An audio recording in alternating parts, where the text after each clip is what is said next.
where I'd be at a virtual winery in the south of France and not actually enjoying all those rosés. And the one thing we found with 18 of some very strong personalities is we couldn't agree on much, but we agreed on a few things, and the number one thing we agreed is property's not working. It's not working for the company, it's expensive, it's inefficient, it's fixed, it's everything they don't want. It's not working for the worker, it's not where they want to be, they have to commute to get there, and it's not working for the environment. The number one cause of pollution actually occurs through commuting, going to and from work, and the cost of all the emissions, electricity burned from both private and public transportation. So property was not working. They could all agree that. The second thing they could all agree is, I can't force change. So we talked to many companies, and I'll profile a few of them right now, and they said, I can't force a change unless I can put a number to it. I don't want woolly concepts. I don't want to hear about employee satisfaction. Give me a number. How do we all quantify? So 18 people sat in a room, and we tried to figure out, how the heck do you quantify this? How do you put a value or an economic equation to it such that you could bring it back to a CFO and have somebody sign off on the change you wanted to do?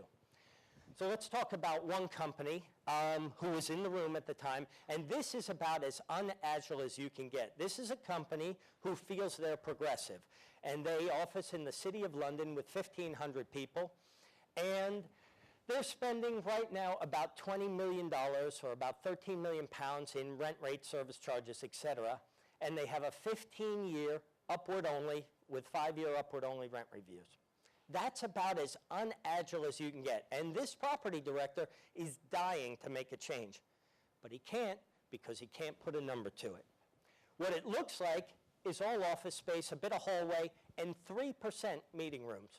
3% collaboration. From every single speaker we've heard this morning, everybody saying the reason you come to this big tall tower in the City of London is for collaboration, yet the space itself is designed with absolutely no collaboration. When you then looked at the utilization, he threw out his chest and he was extremely proud they had gone to hot desking.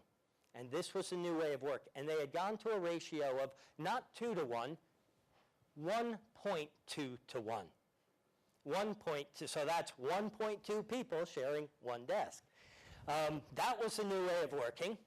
And that was a move toward virtuality, and that was the progressive in the City of London at the time. So basically, when you stood back from it, you said, there is an equation here, and the equation is somewhere between $6 and $10 million, $11 million. If half the space isn't being used, there is an equation. And this is what we came up with. This is what Philip came up with, was the agility dividend. So let me take you through it very briefly.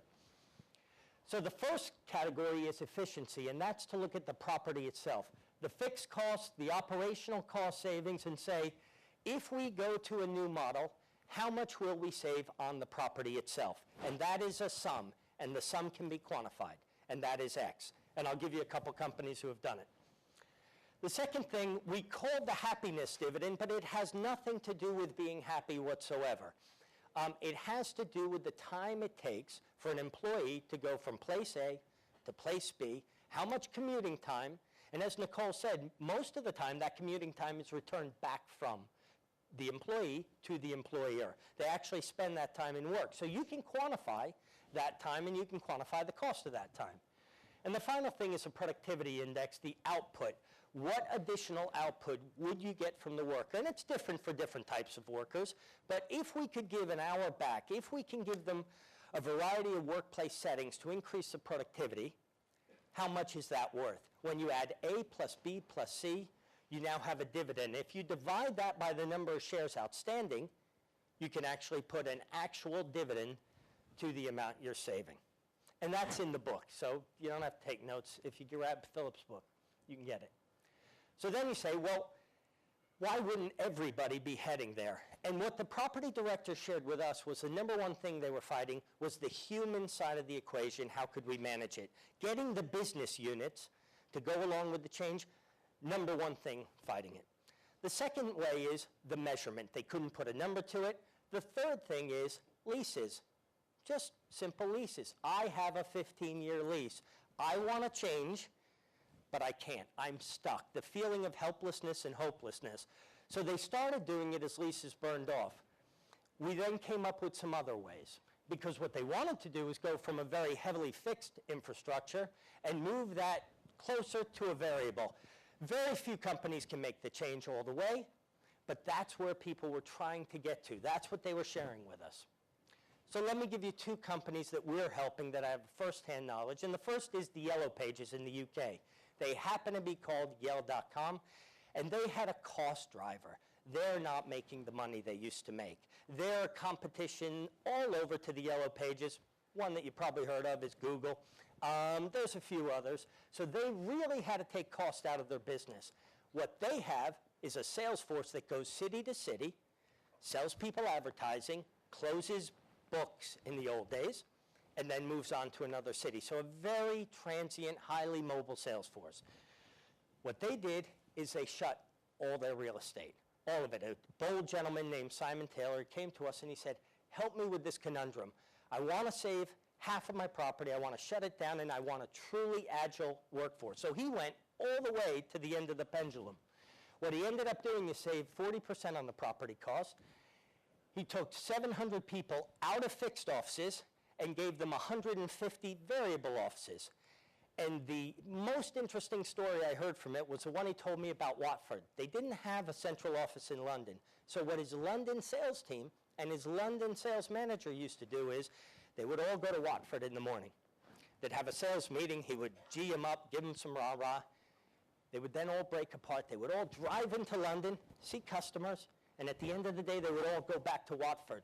3 to 4 hours a day going to Watford, going into London, 3 to 4 hours of customer, and then 3 to 4 hours back out of London to Watford to have the end of the day rah-rah meeting.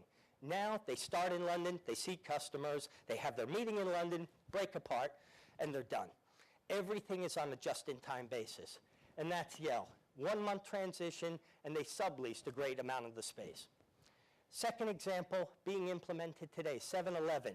A lot of you in America know 7-Eleven. They're trying to change their image. This has nothing to do with cost. They're trying to go upscale. And they're using real estate as a way to change cultural change and push cultural change through the organization. Cost is a second driver to them. The work groups are the retail managers who go around all over the country and service the stores. And what they're trying to get done is to let these people who are in the office very rarely get closer to the business, but have space where they want it, when they want it. For them, it was all about meeting space. Back to that concept of people wanting to get together, the collaboration, the recruiters, the loss prevention teams, getting together, meeting, then breaking apart and going into the field where they belong. So where's it all heading? Where the people, the property directors we were with started imagining is people are going to buy your own computing. There's a move. Citrix did it, Kraft did it. Many companies now are empowering people and saying, here's an allowance of $2,000 a month. Buy your own computer. Work the way you want, how you want. Take that one step further into workspace and say, now, the virtual world may be one option, but get your own workplace. Here's a sum of money. Use it efficiently, and procure your own. So we're seeing the dawn, perhaps, of the user-chooser.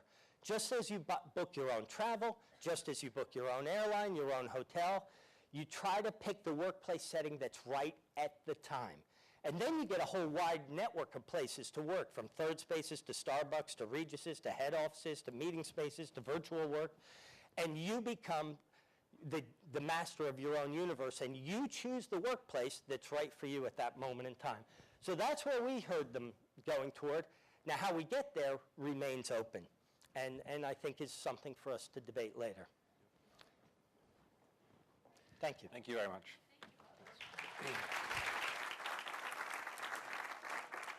So we have a really great panel discussion coming.